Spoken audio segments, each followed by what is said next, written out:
안교 순서부터 좀 신경 써야 되고 해가지고 제가 지금 화장실 갈 타이밍을 놓치고 여기 나왔는데 다녀와도 괜찮아요. 기도하고 하려고 그랬는데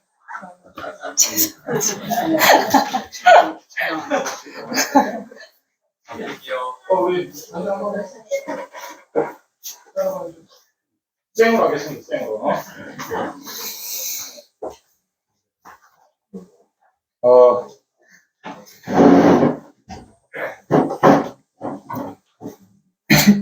224장 참여하겠습니다. 224장 준비 참미 바라겠습니다.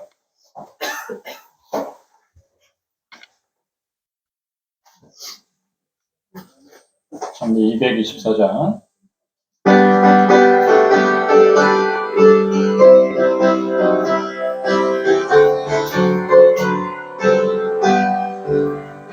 내가 내게 부려 술래길을 행하는 주의 발이 나의 왕도하며 내가 그의 근복을 받는 귀한 비결을 주의 성령 함께 함이라. 성령이 계시네 할렐루야 함께 계시네. 좋은 길을 걸으며 만나 기뻐하는 것 주의 성령 함께 함이라. 전에 죄에 빠져서 영혼을 없을 때 예수 나를 위해 죽으십니다. 일반 아래 엎드려 그 신병 얻으면 주의 성령 함께 함이라.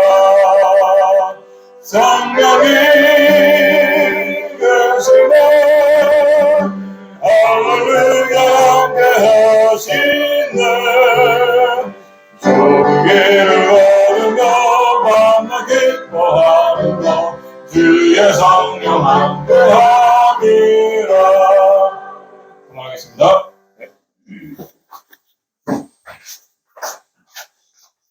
이해해 주셔서 감사합니다. 아기가 생기고 나서 화장실을 너무 자주 가게 돼가지고 곤란한 순간이 참 많은데 이 순간까지 이렇게 될 줄이야.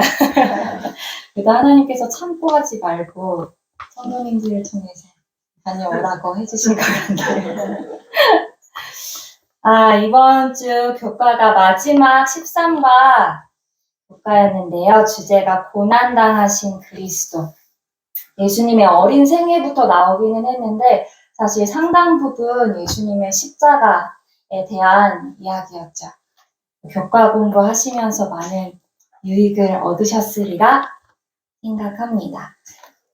사실 교과 공부를 할 때 왼쪽 편에 있는 이제 성경절들과 말씀들 그리고 이 교과를 집필한 필자의 어떤 이야기들을 읽고 공부하고 연구하는 것도 중요하지만 오른쪽 페이지에 있는 나의 삶 속으로 하는 이 오른쪽 페이지의 삶의 적용, 묵상과 적용 부분이 참 중요한 부분이라고 생각이 됩니다. 특별히 모든 교과의 내용이 양쪽을 다 골고루 균형지게 연구도 해야 될 것이고 깊은 묵상과 삶의 적용까지 우리가 기도 중에 나아가는 것이 모두 필요하지만 특별히 더 예수님의 고난과 희생하심과 그분의 생애 또 십자가에 대한 것은 이론으로만 그쳐서는 안 되는 것을 우리는 모두 알고 있고 이 사랑을 반드시 체험적으로 경험해야 하는 것을 우리가 잘 알고 있습니다. 그래서 이번 교과에서는 사실 이 오른쪽 부분이 더욱더 중요한 교과의 주제였다고 생각이 듭니다. 그래서 이 시간에 다 살펴볼 수는 없겠지만 몇 가지 질문들을 함께 먼저 살펴보자면 처음 오늘 안식일에 해당하는 페이지 맨 처음 페이지를 보면 이번 주 학습 포인트 라고 해서 두 가지 질문이 나오는데, 그리스도께서는 우리를 위해 어떤 고난을 당하셨는가? 그분의 고난을 통해 우리는 무엇을 배울 수 있는가?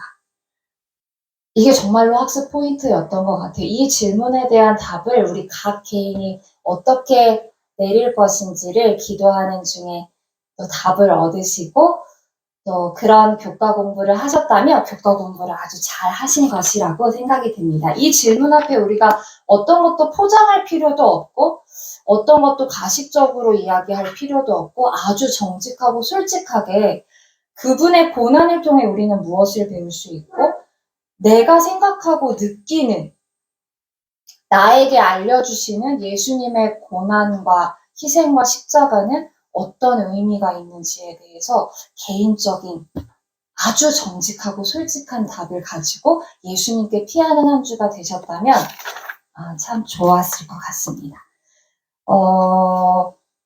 이번 주 내내 일요일부터 목요일까지 이어지는 소지에 있는 모든 질문들이 사실 참 되게 의미가 있고 생각해보고 깊이 묵상하고 기도해봐야 되는 주제들이었던 것 같아요. 그래서 질문들을 한번 쭉 보고 나누면 좋겠는데요. 일요일 소지에 있는 적용에 있는 질문을 보면 그대의 주변에 존재하는 죄악들이 얼마나 그대를 괴롭히고 있습니까? 혹시 그 죄악에 익숙해지고 있지는 않습니까? 근데 저는 이 질문을 조금 바꾸고 싶었어요. 주변에 존재하는 죄악들이 아니고 내 속에 존재하는 죄악들이 그대를 얼마나 괴롭히고 있고 혹시 그 죄악에 익숙해지지는 않으셨습니까? 우리가 이 질문에도 정직한 대답을 하나님께 드려보면 좋겠습니다. 또 월요일 소재에 있는 적용 부분에 대한 질문을 좀 보면 좋겠는데요. 거절당하는 아픔, 예수님의 멸시와 거절을 당하신 예수님에 대한 이야기를 왼쪽 페이지에서 하면서 적용 부분의 질문에 거절당하는 아픔에 잘 대처하기 위해 예수님으로부터 무엇을 배울 수 있을까요? 예수님의 모본이 그대에게 무엇을 보여주며 그것을 그대 삶에 어떻게 적용할 수 있겠습니까? 화요일로 넘어가서 적용 부분의 질문을 보면 그대를 위해 간절히 기도하시며 무거운 죄의 짐을 지셨던 겟세마네에서의 예수님의 모습을 상상해 보십시오. 무엇으로 그분의 사랑에 보답할 수 있을까요? 이 질문들에 대한 답을 조용히 마음속으로 기도해 보시면 좋겠습니다. 사실 아주 정직하고 솔직한 기도라면 이런 기도도 드릴 수 있을 것 같아요. 저는 사실 겟세마네에서의 예수님의 모습이 상상이 잘 되어지지 않습니다. 제 마음과 생각 속에 예수님이 나를 위해 겟세마네에서 당하신 그 고통의 장면이 전혀 그려지질 않습니다. 그래서 당신의 도움이 필요하오니 이걸 제가 알기를 주께서 원하신다면 저에게 보여주시고 가르쳐주세요 하는 기도를 또 드릴 수 있겠죠. 그리고 수요일로 넘어가 보면 점점 이제 십자가에 대한 이야기들로 채워지고 있는데 묵상 부분에 대한 질문을 보면 갈바리, 시대의 소망 78장 갈바리를 읽고 묵상해 보십시오. 그대를 향한 예수님의 진실된 사랑이 느껴지십니까? 이 질문에 대해서도 우리가 기도 중에 정직한 답변을 하나님께 드리게 되면 좋겠습니다. 마지막으로 목요일 소지의 적용 부분의 질문을 보면 세상에 살면서 마주하는 극심한 시련 가운데서도 예수님을 바라보며 믿음을 지키기로 결심하십니까? 짧은 문장으로 그대의 결심을 표현해 보십시오. 이 질문에 대해서도 마지막 질문인데요. 이 질문에 대해서도 우리가 성령의 인도하심에 이끌려서 아무것도 포장하지 않은 채 예수님께 있는 모습 그대로 나아가게 되는 답을 드리게 되면 참 좋겠다는 생각이 듭니다. 그래서 오늘 이 질문들에 대한 저의 나름대로의 또 고뇌하고 기도하면서 예수님께 드리게 되었던 답을 저의 삶에 적용을 좀 나누고 또 은혜를 나누고자 합니다. 그래서 이게 참 우리가 이런 것들을 함께 토의하고 나누고 그런 시간이 충분히 주어지면 참 좋겠는데 기도가 필요한 부분인 것 같습니다.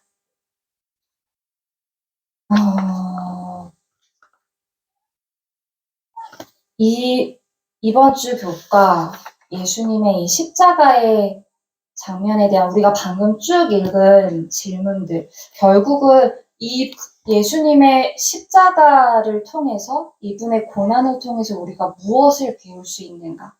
오늘 안식일에 해당하는 소재에서 학습 포인트로 주어졌던 질문인데요. 저는 이 질문의 답을 이렇게 나누고 싶습니다. 사실 우리가 너무 잘 아는 것인데 말씀으로 한번 더 명확하게 살펴보면 좋겠습니다. 제가 아주 여러 달에 걸쳐서 가려 뽑은 기별을 묵상하고 있는데요.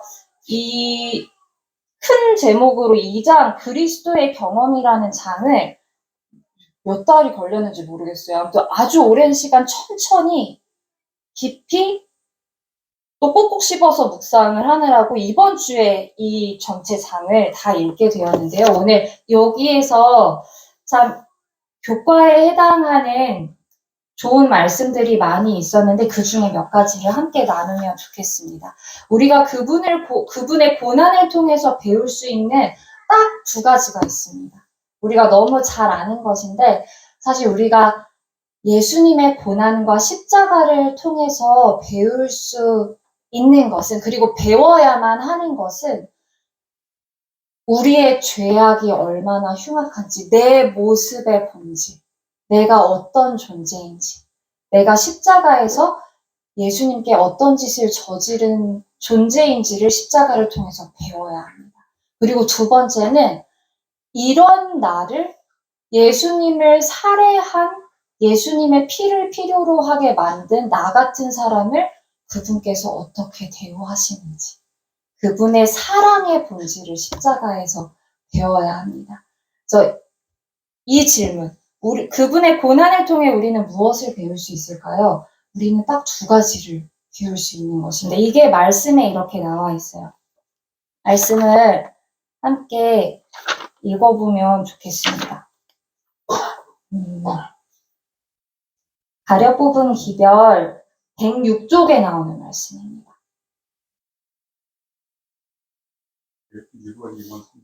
1권이요. 1권 106쪽 10. 이 작은 소제목 천사들의 경탄이라는 장인데요. 106. 첫 번째 문단입니다.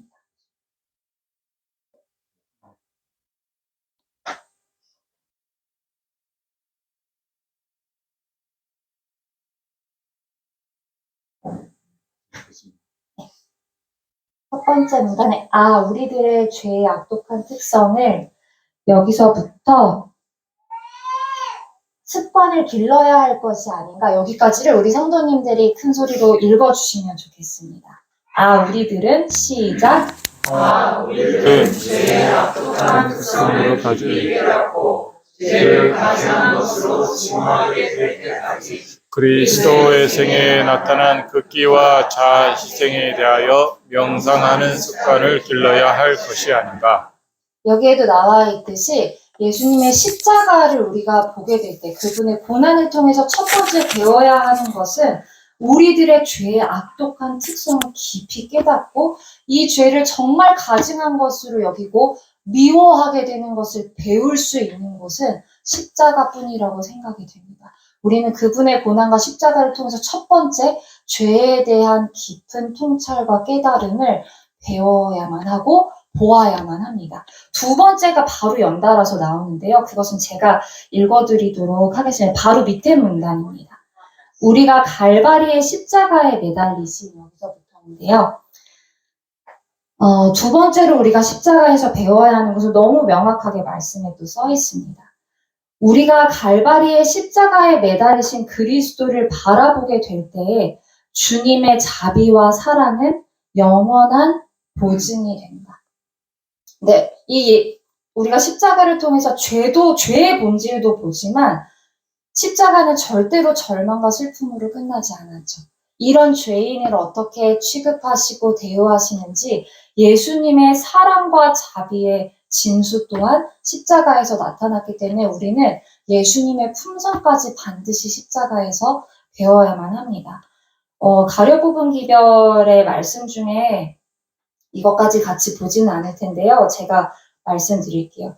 갈바리의 십자가는 모든 영혼 앞에 여전히 생생하게 서 있대요. 그냥 서 있는 것이 아니고 생생하게 갈바리, 2000년 전에 일어난 일임에도 불구하고 그 갈바리의 십자가가 여전히 모든 영혼 앞에 생생하게 서 있다는 것입니다. 그러면 우리는 여전히 그 십자가 앞에 나아가서 예수 그리스도를 바라보고 이 두 가지 교훈을 생생하게 경험하고 배울 수 있다는 것입니다. 근데 그곳에서 우리는 죄의 흉악성의 본질을 봐야 되고 예수님의 자비와 사랑의 본질 또한 배워야 하는데 이 생생하게 서 있는 십자가가 나타내는 것. 어떤 보증으로 서 있는 것이냐면 여기에 이렇게 써져 있습니다. 십자가는 분명히 그 십자가 앞에서 내가 무슨 일을 저질렀는지를 보게 되고 결코 나는 변명할 수 없는 범죄한 죄인임을 고백할 수밖에 없게 되지만 그 십자가에서 또 우리가 보게 되는 것은 단 한 사람, 그러나 모든 사람이 예수 그리스도를 십자가에 못 박은 죄가 모든 사람에게 있지만 단 한 사람도 잃어버린 바 될 필요가 없으며 모든 영혼들을 위한 넉넉한 도움이 준비되어 있다는 보증으로 십자가가 서 있다라는 것입니다.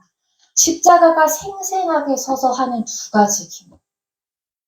우리는 지금도 여전히 우리가 구하고 원하기만 하면 생생하게 우리 앞에 서 있는 그 십자가로 인도될 수 있고 우리의 예수님을 그곳에서 만나뵐 수 있다는 사실에 우리가 진정으로 감사하게 되었으면 좋겠습니다. 제가 요즘 아주 격렬하게 하고 있는 투쟁들이 있는데 사실 여러분들이 모두 하고 계신 투쟁이고 저도 이것이 평생의 과업이 우리가 아주 오랜 시간 동안 어떤 투쟁하고 있죠? 자아와의 격렬한 싸움을 하고 있습니다.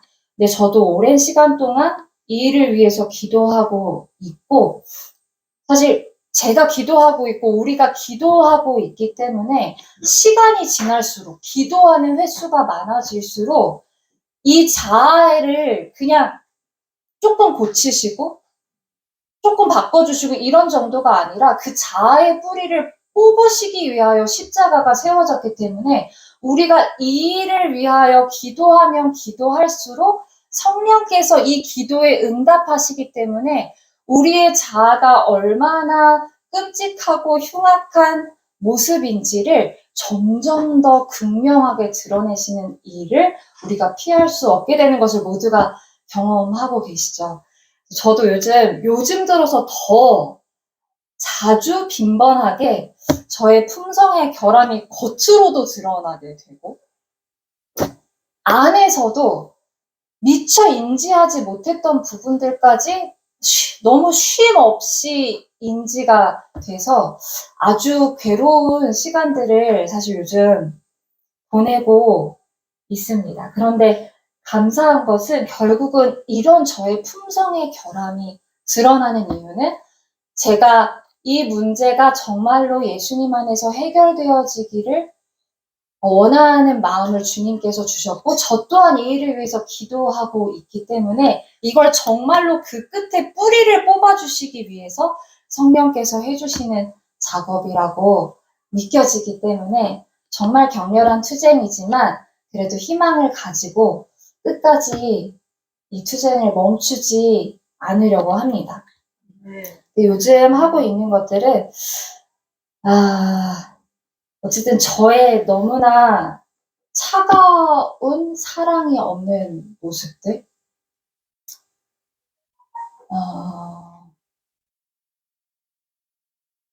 그리고 아주 이기적인 모습들, 아주 교만하고 나에게 마치 선한 것이 있는 것처럼 착각하고 내가 좀 괜찮은 것처럼 착각하는 모든 이런 아주 사소한 죄부터 뭐 좀 크기가 큰 것까지 이런 것들이 제 마음속에서 끊임없이 우글거리고 이런 것들이 너무 자주 계속 인지가 마음속에서 됨으로 인해서 참 기도가 쉼 없이 나오게 더 자주 기도하게 되는 것에 참 감사하기도 합니다. 근데 더 미치겠는 것은 이것들이 그냥 마음속에서 일어나는 것으로 끝나지 않고 자꾸 이게 행동으로 표출이 되고 저의 표정으로 표출이 되고 말로써 표현이 되는 상황들을 자주 마주하게 되더라고요. 근데 이것들이 가장 극렬하게 드러나는 시간이 언제냐면 예배 시간이에요. 그래서 사실 요즘 가족 예배를 참 드리기가 싫습니다. 솔직하게 말씀드리면 가족 예배 시간을 너무너무 피하고 싶고 왜냐면 거기서 저의 아주 처참함이 너무나 가장 잘 드러나는 이거 어떻게 숨길 수가 없어요. 이게 점점 더 이걸 내가 포장하고 싶어도 포장할 수 없는 이걸 뭐라고 어떻게 더 설명할 수가 없는데 아무튼 너무너무 사실 저희 가족들이 최대 피해자들인데요. 저희 자아의 싸움에 함께 뛰어들어서 저를 위해 기도해 주고 있는 저희 엄마와 저희 신랑이 저의 이 사랑 없음과 교만함과 이 술 취해 있는 저의 상태로 인해서 최대 피해자들이 저희 어머니와 신랑인데 그래서 그래도 이 투쟁을 저는 멈추고 싶지 않습니다. 근데 요즘 더 느끼고 있는 것은, 이것이, 그동안은 좀 그래도 내가 지금 이게 뭔가 인지가 될 때 내 마음이 불편해지고 내가 저 사람보다 좀 괜찮은 사람이라고 생각하고 있어서 이 사람을 불편하게 만들고 정죄하고 이런 것들이 제 마음에 느껴질 때 그동안은 좀 내가 이러지 말아야지. 얼른 예수님한테 드려야지. 엄마한테 함부로 말하지 말아야지. 신랑한테도 이런 거는 지금 좀 참고 침묵해야지. 불편하게 하지 말아야지. 이런 마음을 빨리 이런 생각을 하면 뭔가 되어지는 것 같았어요. 근데 기도를 하면 할수록 이게 점점 내 힘으로 정말 되어지지 않는다는 게 겉으로도 드러나고 속으로도 점점 더 빈번하고 자주 아주 격렬하게 요동을 치는 거죠. 점점. 그래서 요즘은 그걸 제가 전혀 통제를 할 수가 없고 이게 거의 뭐 최면이죠. 그러지 말자. 아무리 결심을 하고 생각으로 아무리 되뇌어도 내 생각과 마음에 있는 이 본질이 절대 바뀌지 않는 것을 요즘 더 처절하게 느껴가고 있습니다. 그러면서 뭐의 필요를 더 느끼고 있는 것이냐면 고난당하신 그리스도의 필요를 제가 더 느껴가고 있는 것입니다. 아무리 해도 안 돼요. 이게 아무리 생각을 정리하고 정신을 집중하고 내가 발휘할 수 있는 최고도의 정신력을 집중해서 이 생각을 통제해 보려고 해도 안 돼요. 내가 나보다 낮은 위치에 있다고 하대하고 있는 사람들에게서 내가 어떤 불편함을 딱 느끼고 내가 마치 저 사람보다는 좀 선한 것처럼 괜찮은 것처럼 영적으로 높은 위치에 있는 것처럼 착각하고 있는 상태에 있는 그 사람을 앞에 딱 마주했을 때 그 전부터도 나의 이 생각과 마음을 내가 어떤 나의 결심과 정신력으로 절대로 바꿀 수 없다는 걸 느낄수록 이 치료제, 이 말도 안 되고 기가 막히는 술 취한 상태, 분명히 이 이기심과 교만함과 나에게 선한 것이 있다고 착각하는 모든 것, 내가 남들보다 조금은 낫다라고 생각하는 이 모든 것, 자아에 초점을 맞추고 자아가 최고의 우상 숭배의 대상이 되어버린 나의 이 이기심, 나밖에 모르는 이 자아 만족과 숭배의 사상으로 인하여 예수님의 십자가가 세워졌음에도 불구하고 정말로 술에 취했다. 정말로 취했다. 정말로 무지하고 아무것도 인지하지 못하고 깨닫지 못하고 십자가 앞에서 너무나 무감각하고 무정하고 감각 없이 서 있는 저를 이제 계속 인지하고 보게 되는 것입니다. 그래서 이 병에서 벗어날 수 있는 방법은 정말로 십자가밖에는 없다.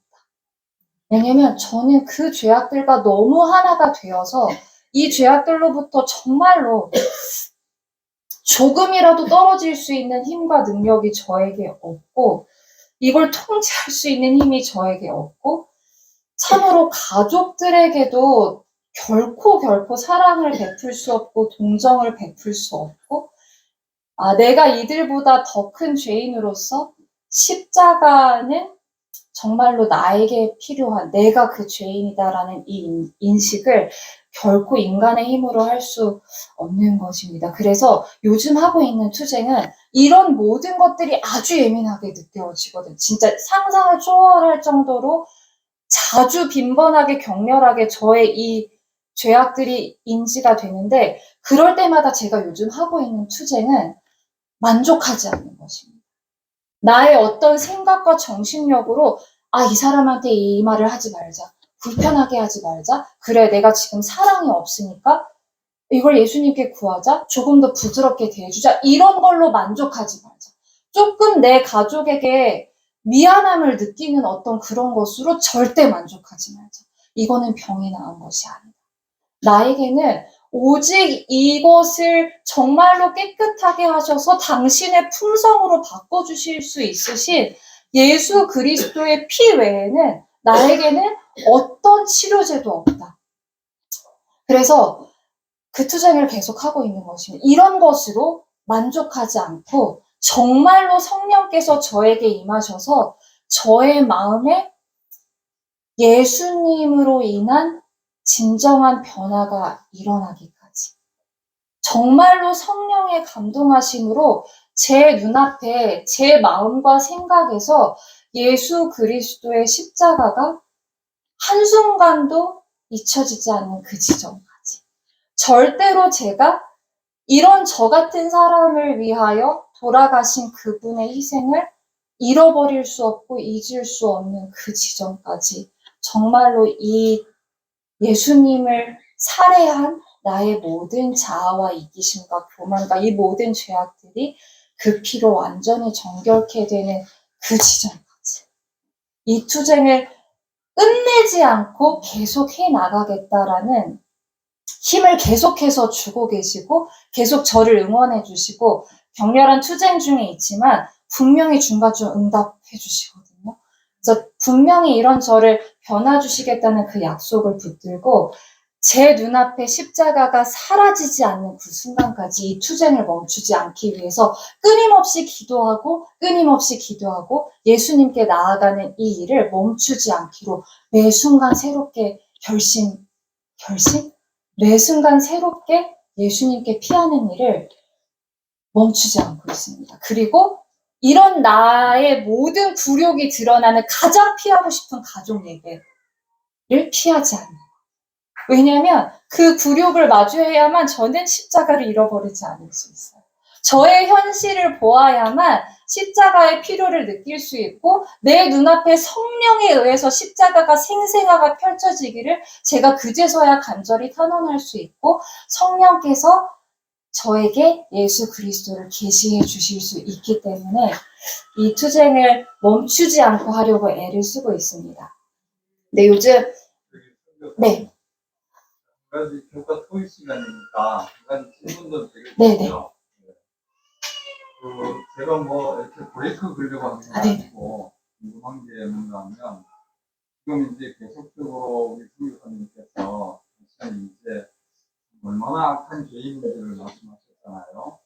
근데 이제 저희가 보기에는 주교사님은 참 선하고 아름다우시고 참 주님을 사랑하고 날마다 십자가 아래서 굴복하는 그런 모습으로 이제 알고 있거든요. 근데 이제 말씀은 내 안의 이기심과 또 어떤 교만과 영적 우월감과 또 가족들에게 친절하게 해주지 못하는 이런 자신의 모습을 이렇게 이제 말씀하시는데 어쩌면 그런 말씀들은 우리보다 훨씬 더 이렇게 예를 들면 선한데 우리는 훨씬 더 악하단 말입니다. 예를 들면 그래서 그런 말씀을 하실 시대에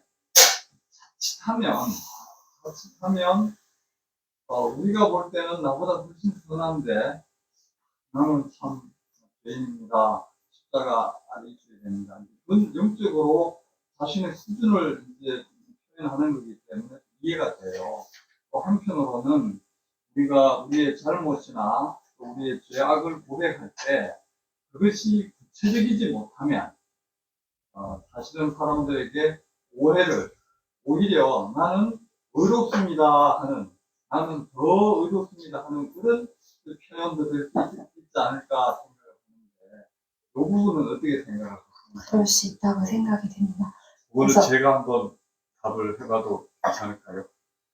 사실은 이게 말 그대로 토의 시간이니까 네네. 예.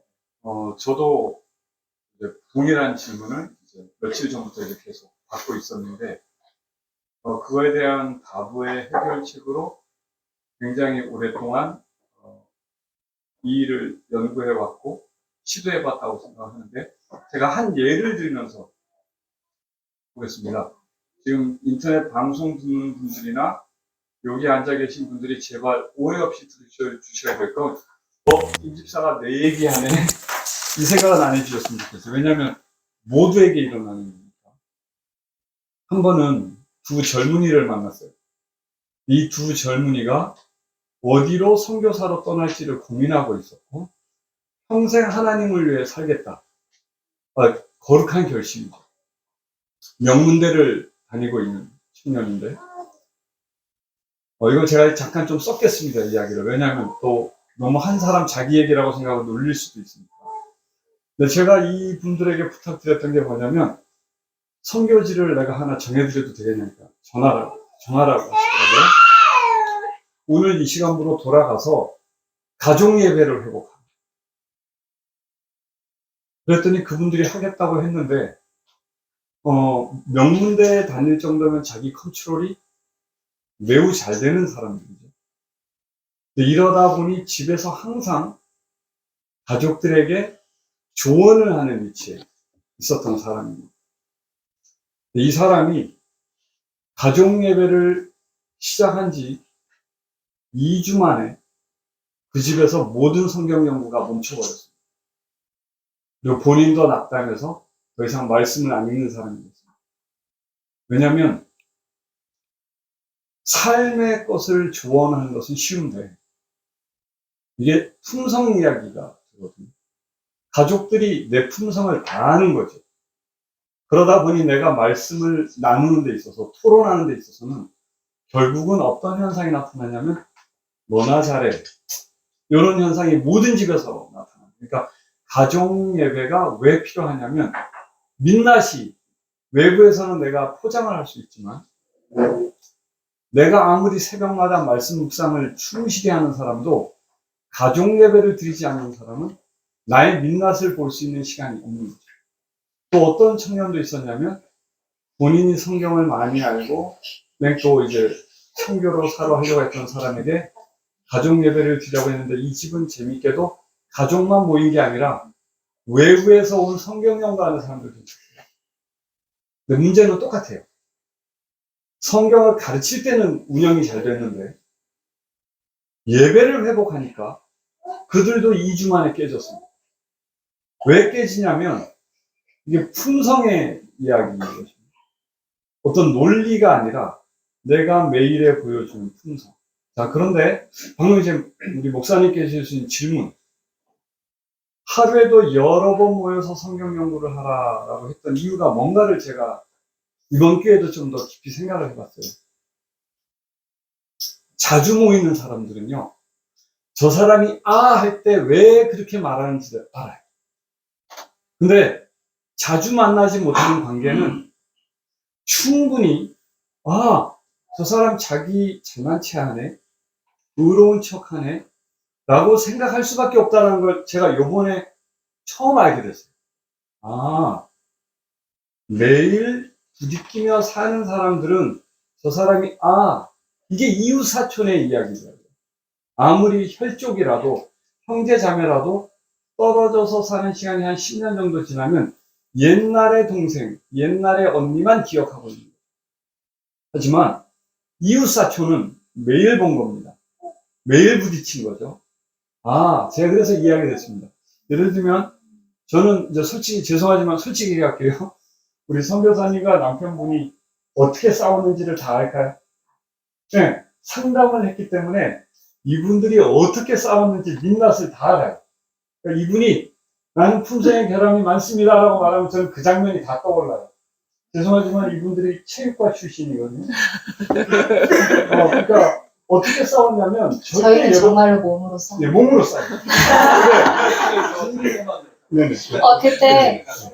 근데 사실 제가 이 뒤이어서 드리고 싶었던 이야기가 네. 실제 어떤 예를 들려고 했어요. 근데 목사님께서 충분히 그렇게 생각하실 수 있다라고 생각합니다. 근데 저도 목사님이 저와 많이 친하지 않으시고 저를 자주 못 보셔서 저를 그렇게 높게 평가해 주시는 거라고 생각이 되는데요.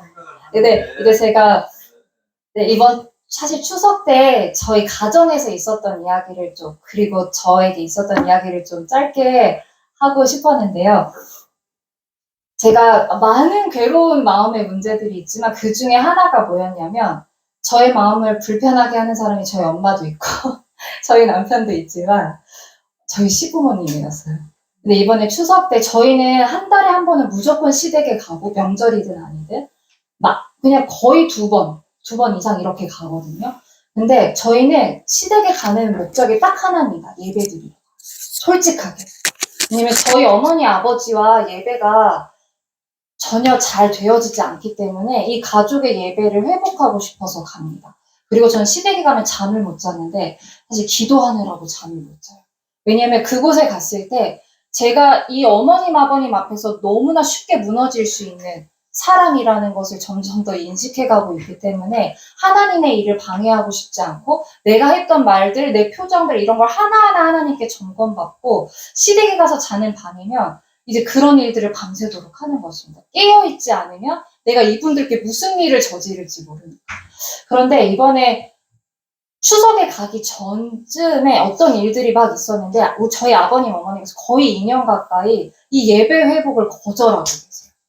근데 저희는 꿋꿋하게 예배를 드리기 위해서 애를 쓰고 막 집에서 쫓겨나고 이런 일들이 있었거든요. 근데 제 마음에 이제는 뭔가 이제 한계점에 온 것 같은 느낌이 딱 들었어요. 어머님, 아버님의 영적인 한계. 이런 식으로 계속 거절하다간 이분들 안 될 텐데. 근데 이런 생각이 처음에는 제 마음속에서 어떤 영적인 열심으로 포장이 되어 있어서 내가 이분들을 위해서 경고해드려요. 지금 이렇게까지 거의 막 2년이 넘어가는 이 세월 동안 거절을 반복하시다가 이분들 마음이 진짜 딱딱해질 거예요. 그러니까 어떤 영혼에 대한 열심이 저에게 있는 줄 알았어요. 근데 그래서 제가 뭘 하고 싶었냐면 이제는 너무 한계에 왔다. 어떤 사건이 있었거든요. 어머님, 아버님이 또 끝내 거절해버리시는. 이제는 이분들이 좀 제 맘대로 판단을 한 거죠. 그래서 제가 이분들을 경고해드려야겠다라는 어떤 영적인 열심으로 이제 시댁에 갔을 때 예배 시간을 내가 박탈해야 돼. 이 정도 거절했기 때문에 당신들이 거절한 결과는 우리가 예배도 드릴 수 없는 것입니다. 이런 식으로 어머님, 아버님을 경고하고 싶어요.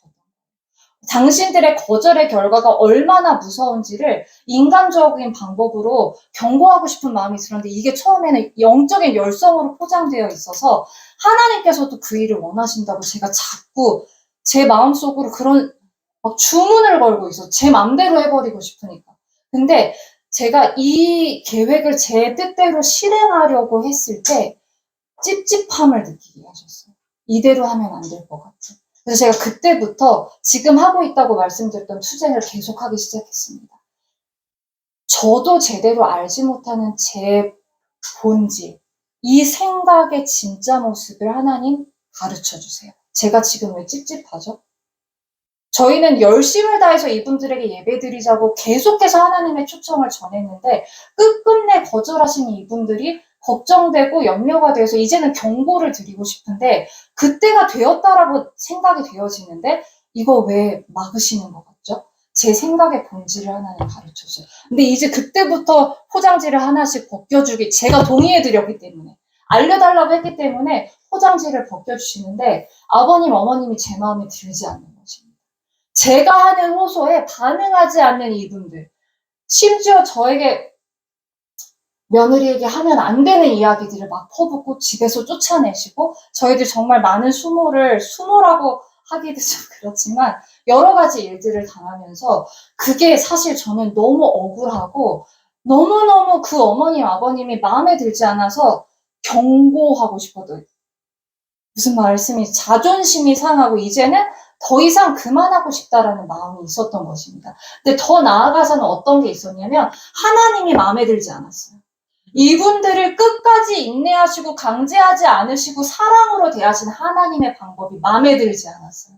이 순간 난 경고하고 싶은데 신랄하게 당신들 이제 더 이상 거절하면 안 돼요 라고 딱 코를 납작하게 해주고 싶은데 이걸 찝찝하게 만드는 하나님의 방법, 이분들을 인내하게 하시는 하나님의 그 방법이 너무 마음에 들지 않는 저의 본질을 조금씩 보게 해주셨어요. 그래서 이걸 가지고, 근데 이걸 알게 된 것으로 만족할 수 없었어요. 저는 이 병에서 벗어나고 싶었어요.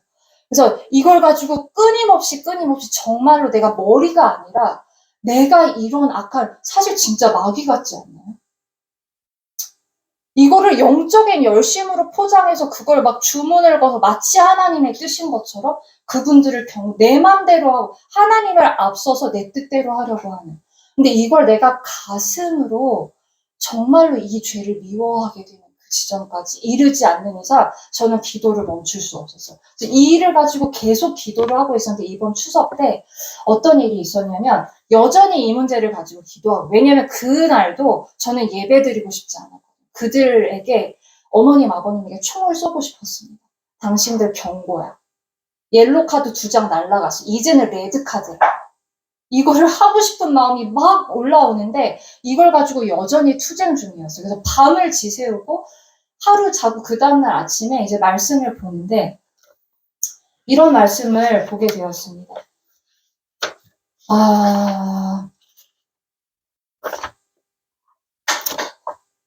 지금 찾아지지 않는데 이런 말씀이었어요.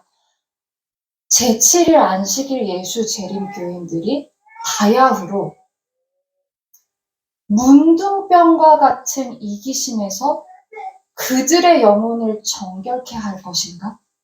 라고 질문하는 바르고본 기별의 말씀을 묵상하게 되었는데 제가 이 말씀을 묵상하고 남편과 함께 먼저 어머님, 아버님 늦게 일어나시기 때문에 먼저 저희 둘이 예배를 드리는 가운데 이 말씀을 묵상하고 기도하는 중에 그동안 오랫동안 기도해왔던 저의 기도에 대한 응답을 조금 받게 되었습니다. 머리로서가 아니고 정말로 이런 기도들을 드리게 된 것입니다. 하나님, 저는 회복이 필요한 사람은 어머님, 아버님이라고 생각했습니다. 병자는 저분들이라고 생각을 했고 치료가 필요한 사람은 저희 시부모님이라고 생각했습니다. 예배가 회복되어야 하는 사람들은 저분들, 예수님의 십자가가 필요한 사람들은 저분들이라고 생각했고 제가 저분들보다 좀 더 낫다고 생각하고 있었어요. 저분들은 저보다 영적으로 한참 아래에 있고 저는 저분들보다 좀 더 높은 수준에 있어서 저분들을 제가 함부로 판단했고 저분들을 제가 하대하고 무시하고 깔보고 온갖 악한 생각을 제 마음속으로 품고 저분들을 산산조각을 내고 있었습니다. 그런데 오늘 당신께서 저에게 보여주시는 것은 문둥병자는 저분들이 아니라 저였습니다. 예수님이 십자가에서 피를 흘려야만 깨끗해질 수 있는 존재는 저였습니다. 라는 고백을 할 수 있게 이거는 제가 도저히 그 전에 어떤 정신적인 최면, 정신 집중력으로 이거 얼마든지 머리로 할 수 있는 고백들이거든요. 근데 그것으로 만족하고 싶지 않았어요. 정말로 저는 이 죄를 미워하고 싶었고 이 마음에서 자유하고 싶었습니다. 그런데 그날 아침 남편과 먼저 드리는 예배에서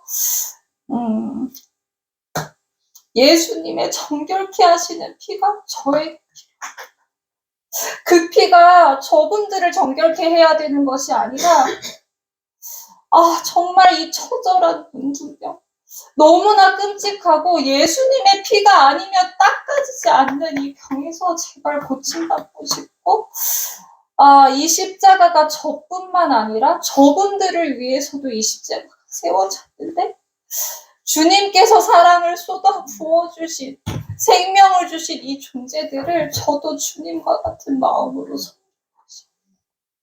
그분들에게 정말로 주님의 사랑을 전하는 그리스도인이 되고 싶어요. 저는 시댁에서 그리스도인이 아니었습니다.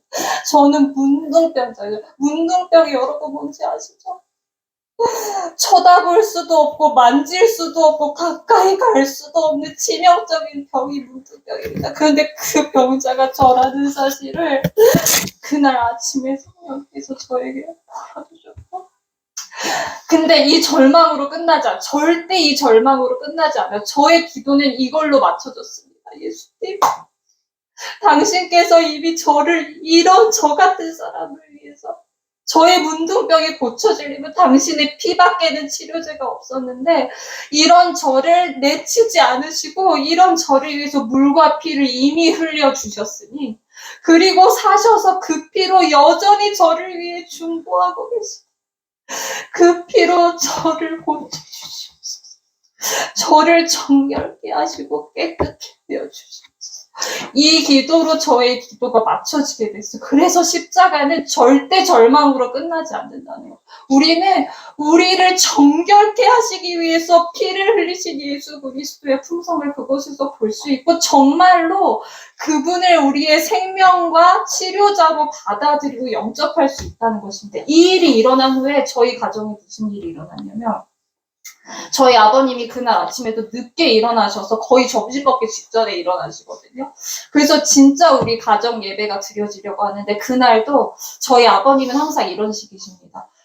항상 어디를 사업장을 가보셔야 하고 바쁘시기 때문에 시간을 딱 정하시고, 그날도 저희는 생애의 빛을 같이 읽고 나누기를 원했는데 아버님이 이제 짧게 끝내라고 하시는 거예요. 그래서 저희 남편에게 수흥아, 너가 설교하고 마쳐. 이제 예배를 아예 정리를 하시더라고요. 그래서 아버님이 원하시는 대로, 진심으로 아버님께서 원하시는 대로 해드리고 싶어서 신랑이 기도하면서 설교를 짧게 준비를 했는데, 저는 정말로 저 같은 사람은 저분들에게 무언가를 말할 자격이 없다는 것을 깊이 자각하고 있는 가운데 있었기 때문에 진심으로 침묵하게 되기를 간절히 바랬고, 남편의 설교를 기도하면서 듣고 있었습니다. 근데 예배가 전혀 생각지 못한 대화들로 채워지기 시작했어요. 설교를 하고 마치려고 했는데 저희 어머님이 어떤 대화의 주제를 꺼내셨고, 저는 정말로 침묵하고 싶었는데 이거 성령께서 해주셨다고밖에 말할 수밖에 없는, 그래서 저의 입을 열게 하셨어요. 그리고 전혀 생각지 못하게 저희 어머님, 아버님이 다니시는 교회에 아주 심각한 문제들이 오랜 시간 있었거든요. 작년부터 시작해서 다 말씀드리기는 어렵지만 정말 심각한 일들이 일어났었어요. 근데 이 아버님, 어머님 다니시는 교회의 문제점들과 이 교회의 위기와 성도들의 위기를 저를 통해서 이야기하게 하셨어요. 그 교회에 어떤 위기와 문제가 있는지, 이게 어떻게 해결되어야 하는지를 전부 다 이야기를 하게 하셨어요. 근데 아버님이 아무 말도 안 하고 끝까지 듣고 계시더라고요. 근데 아버님이 끝까지 어머님과 저의 대화를 들으시면서 듣고 입을 열어서 말씀을 하시는데, 정말 놀랍게도 이런 말씀을 하셨어요.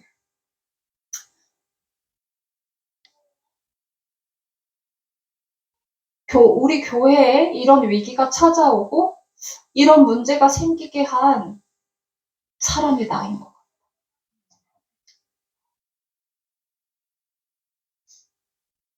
저는 아버님을 생각하고 아버님을 저격해서 한 말들이 정말로 절대 아니었거든요. 근데 그 대화를 아버님께서 들으시고 입을 열어서 고백하신 말씀. 이 교회를 망치고 이 교회의 교인들이 연합할 수 없게 하고 들어오는 영혼들이 계속 떠나가고, 이 일을 내가 그렇게 내가 바로 그 사람인 것 같다 하는 이 아름다운 고백을 아버님이 진심으로 하시더라고요. 근데 이것으로 그치지 않고 또 주님께서 아버님을 통해서 저에게 어떤 이야기를 듣게 하셨냐면, 아버님이 또 이런 말씀을 하셨어요. 예솔아, 내가 그동안은 아무도 나한테 이런 말을 해주는 사람이 없어서 내가 어떤 사람인지 잘 몰랐는데, 너가 이 말을 해줘서, 예솔이 네가 이 말을 해줘서 내가 나의 참 현실을 알게. 근데 제가 이 말을 듣는 순간 마음속으로 어떤 기도를 드렸냐면, 주님 아니잖아요. 제가 한 거 아니잖아요. 제가 한 거 아니잖아요. 저는 이 문둥병 예수님한테 드리고, 아무도 만질 수 없는 더러운 거 예수님한테 드리고, 이거 고쳐달라고 한 것밖에 없고, 제가 한 거 아무것도 없는데 주님이 하셨는데 왜 이거 나한테 했다고 하세요? 근데 우리 주님은 그런 분이시라는 거. 그래서 우리가 믿음으로 말미암는 의인은 정말로 눈물 없이 말할 수 있는 단어가 아닙니다. 이거 의인은 예수님이 다 하신 거잖아요. 근데 믿음으로 말미암은 의래요. 마치 우리가. 그래서 따라 너의 믿음이 너를 구원하였다. 우리가 한 거 아니잖아요. 근데 우리 예수님은 그저 한 영혼이 그 피로 정결함을 입고 당신께서 달려 돌아가신 그 십자가가 의미 있게 되는 그 순간, 한 영혼의 마음에 변화가 일어나고 참된 통회가 일어나고 참된 돌이켜짐이 일어나는 그 순간으로 만족하시고, 당신에게 어떤 일이 일어났든지 상관없이 영혼의 회복과 치료됨을 인하여 기뻐하시고, 그래서 당신이 다 해놓고서는 믿음으로 말미암은 의인. 잘했다. 참 잘했다. 충성되고 착한 내 종아. 그래서 가룟 부부 기별에 또 이런 말씀이 있었습니다. 그대가 참된 토배를 할 때 그대는 형제에게 장애물이 되지 않고 오히려 형제를 든든하게 할 것이다. 저는 이 십자가를 잃어버리고 싶지 않습니다. 저는 이 예수님을 잃어버리고 싶지 않아. 한순간도 놓치고 싶지 않은데, 이 마음에 우상의 재산이 가득하여서 그분을 잃어버리는 순간이 훨씬 많다는 것이 저를 너무 슬프게 합니다. 저는 여전히 이 이후에도 성령께서 임하시지 않고 제 눈앞에 십자가가 생생하게 보이지 않으면 저는 또 그런 문둥병자 같은, 정신병자 같은 짓을 할 사람입니다. 그런데 저는 멈추고 싶지 않습니다. 예수님의 피가 헛되지 않았다는 것을,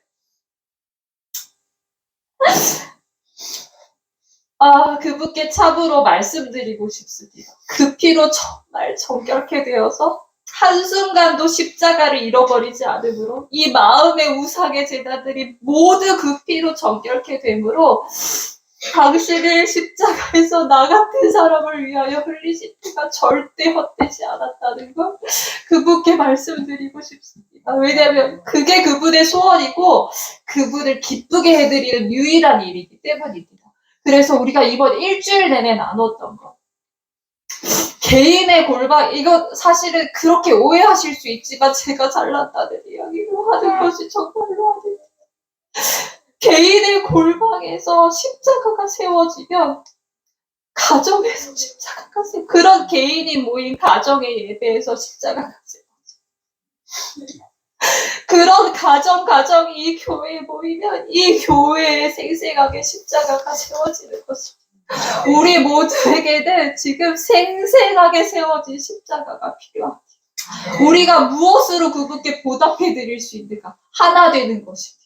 하나 될 수 없는 존재들이 그분의 사랑과 오직 그분의 공로로 인하여 모든 자아가 그분의 생명에 숨겨지고 하나 되는 것, 연합하는 것, 화목해 되고 그분 안에서 정말 한 형제, 한 가족이 되는 것. 그래서 우리 모두가 다 소리 높여 당신의 피가 헛되지 않았습니다, 주님.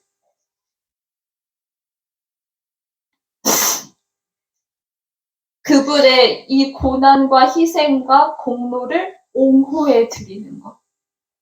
그런 아름다운 우리 각 개인과 가정과 우리 꽃내 쉼터에서 일어나기를 간절히 기도하고 있습니다. 우리 이 일을 함께 해나갔으면 좋겠고 서로 더 많이 기도했으면 좋겠습니다. 네.